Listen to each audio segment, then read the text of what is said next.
AICC ex serviceman विभाग के chairman colonel Rohit Chaudhary ने शिमला में आयोजित एक पत्रकार वार्ता के दौरान प्रधानमंत्री मोदी पर निशाना साधते हुए कहा कि Modi one rank one pension पर झूठ बोल रहे हैं। मोदी ने मंडी से 1.25 लाख देने की झूठी बात कही है। रोहित चौधरी ने कहा कि इनको सत्ता चलाने का कोई भी हक नहीं है। अब अग्निवीर के ऊपर जो पूरी तरह से घिर चुके हैं, सब जगह इनके खिलाफत हो रही है, तो अब ये कहते हैं कि इसकी रिव्यू करेंगे। क्यों रिव्यू करोगे भाई? इतनी बढ़िया योजना है, आप चुनावी रैलियों में हर चीज की बात करते हैं, क्यों नहीं कहते कि हम इतने देश के लिए अग्निपथ जैसी योजना लेके आए हैं और अग्निवीर जैसे सैनिक हम दे रहे हैं? क्यों नहीं बात करते? अगर इतनी बढ़िया योजना है तो नहीं कर रहे, नहीं करेंगे, डरते हैं क्योंकि उनका सच उजागर हो गया है, क्योंकि वो अपने पूंजीपति साथियों का फायदा करना चाहते हैं। इसके साथ साथ साथियों, आपने जिस तरह से वन रैंक वन पेंशन के बारे में देख लिया मोदी साहब का झूठ। One rank one pension UPA सरकार ने 26 फरवरी 2014 को दोनों सदनों में पास किया, लोकसभा में, राज्यसभा में, और इसको एक कानून बना दिया। समान रैंक, समान लेंथ ऑफ सर्विस, समान पेंशन। और उस टाइम पे उसका मसौदा जो तैयार किया गया था, अब ये झूठ बोल रहे हैं कि मालूम नहीं कि कौन लोग थे, कितने लोग थे, क्या था क्या नहीं। देश की सेना में एक एक जवान, चाहे वो सर्विस कर रहा है, चाहे वो रिटायर हो गया, उसके एक एक का लेखा जोखा हमारे डिफेंस रिकॉर्ड्स के अंदर रहता है। तो ये झूठ मत बोलिए कि मुझे 1.5 साल लग गया। मैं बताता हूं 1.5 साल क्यों लग गया। 15 सितंबर 2013 को रेवाड़ी में जब इन्होंने रैली की थी और घूम घूम कर चारों तरफ कहा था उस स्टेज से, मैं इन सैनिकों को, पूर्व सैनिकों को नमन करता हूं। हम भी थे वहां पर, लेकिन और उन्होंने कहा 100 दिन के अंदर इंप्लीमेंट करूंगा। जब 100 दिन बीत गए, हमने बात की, कहते अभी समय लगेगा। उसके बाद बात की, कहते समय लगेगा। 1.5 साल बीत गया, तो हमने कहा भी ऐसा है। उस टाइम जेटली साहब थे, कहना नहीं चाहिए, जेटली साहब उस टाइम पे फाइनेंस मिनिस्टर भी थे, डिफेंस मिनिस्टर भी थे। उन्होंने कहा, कर्नल साहब, जनरल साहब, जो चुनावी माहौल के अंदर जो बातें की जाती है सभी वो पूरी करने वाली नहीं होती। हमने कहा जी थैंक यू वेरी मच। जो देश के सेना और सैनिकों से झूठ बोल सकता है उसको राजनीति में भी रहने का कोई अधिकार नहीं है। हमने सैल्यूट मारा और जंतर मंतर पर अपना तंबू गाड़ दिया, और उसके बाद इनको मजबूर होकर वन रैंक वन पेंशन देनी पड़ी।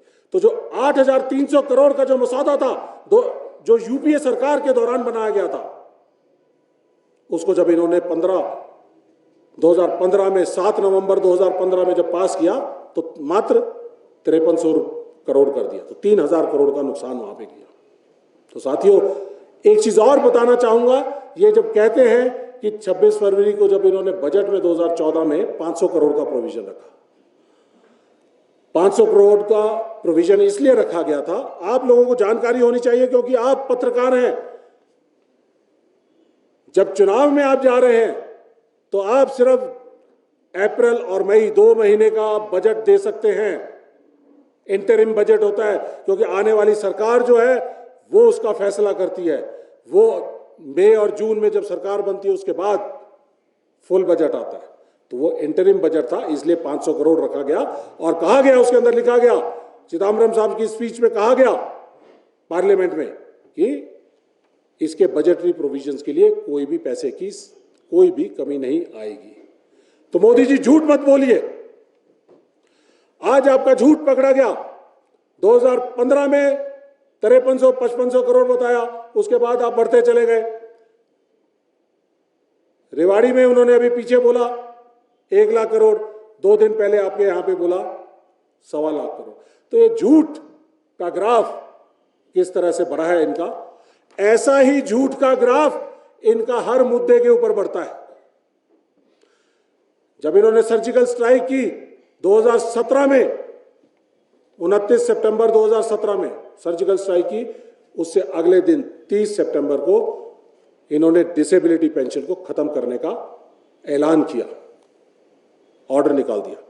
हमने खिलाफत की, वापस लिया, लेकिन अब पीछे 6 महीने पहले उन्होंने फिर दोबारा से डिसेबिलिटी पेंशन को खत्म कर दिया है, उसको रिलीफ में तब्दील कर दिया।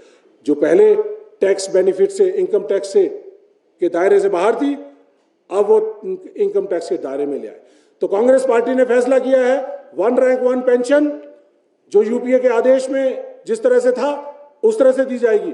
अग्निपथ योजना के बारे में मैं आपको ऑलरेडी बता चुका हूं, और डिसेबिलिटी पेंशन को भी हम खत्म करने जा रहे हैं। उसको वापस ओल्ड डिसेबिलिटी पेंशन हम बना दी जाएगी, उसको लागू करेंगे ओल्ड डिसेबिलिटी पेंशन को, और उसको टैक्स रिलीफ के दिया जाएगा और टैक्स के दायरे से उसको बाहर रखा जाएगा। ये और चीजें हैं जो मैं आपको बताना चाहूंगा जो डिफेंस से रिलेटेड है, क्योंकि आपका इलाका है। जो हमारे सैनिक बुजुर्ग हो जाते हैं, उनकी रख रखाव के लिए, उनके देखभाल के लिए जो मेडिकल बेनिफिट्स दिए जाते हैं, उनको ECHS के जरिए, ex serviceman contributory health scheme के जरिए उसको उनकी मेडिकल सुविधाएं मिलती हैं। सेना ने कहा कि हमें 10,000 करोड़ चाहिए इस 2023-24 के अंदर, लेकिन दिया कितना? 4700 करोड़।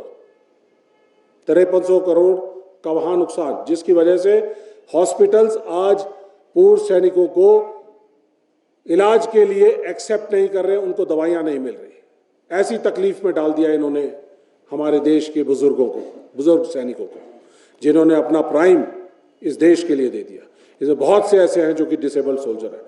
कांग्रेस पार्टी ने फैसला किया है कि एक्स सर्विसमैन स्कीम को पूरी तरह से दुरुस्त किया जाएगा, और जो यूपीए सरकार ने फैसला किया था कि पूर्व सैनिकों के लिए स्पेशल हॉस्पिटल्स, 62 हॉस्पिटल्स बनाने का फैसला किया था, जिसको मोदी सरकार ने 2015 में आते ही बंद कर दिया गया, तो उस स्कीम को दोबारा से चालू करेंगे और हम 62 वेटरन हॉस्पिटल्स पूरे देश भर में अलग अलग जगहों के ऊपर स्पेशलिस्ट हॉस्पिटल क्रिएट करेंगे। उसके साथ साथ जो OROP 2 के अंदर जेसीओ जवानों के पेंशन में जो विसंगतियां पैदा की हैं, उसको दूर करने का काम करेंगे, और मिलिट्री सर्विस पे सभी ऑफिसर जेसीओ जवानों को, क्योंकि सब लोग मिलिट्री में सेवा कर रहे हैं, मिलिट्री सर्विस पे समान देने का हमने वायदा किया है। नॉन फंक्शनल अपग्रेडेशन NFU, ये स्कीम को लागू करने का हमने फैसला किया है। उसके साथ साथ एक्स सर्विसमैन कमीशन बनाएंगे। एक्स सर्विसमैन कमीशन के साथ कोवेनेंट एक्ट लाएंगे, जिसमें देश का सैनिक अपना प्राइम, अपना यूथ देश को कुर्बान करता है, और ये देश की जिम्मेदारी है, नागरिकों की जिम्मेदारी है कि उसको सेवानिवृत्त होने के बाद उनको वापस, उनको बुजुर्ग होने पर उनका देखभाल करे, रख रखाव करे। Bureau report, city channel, Shimla.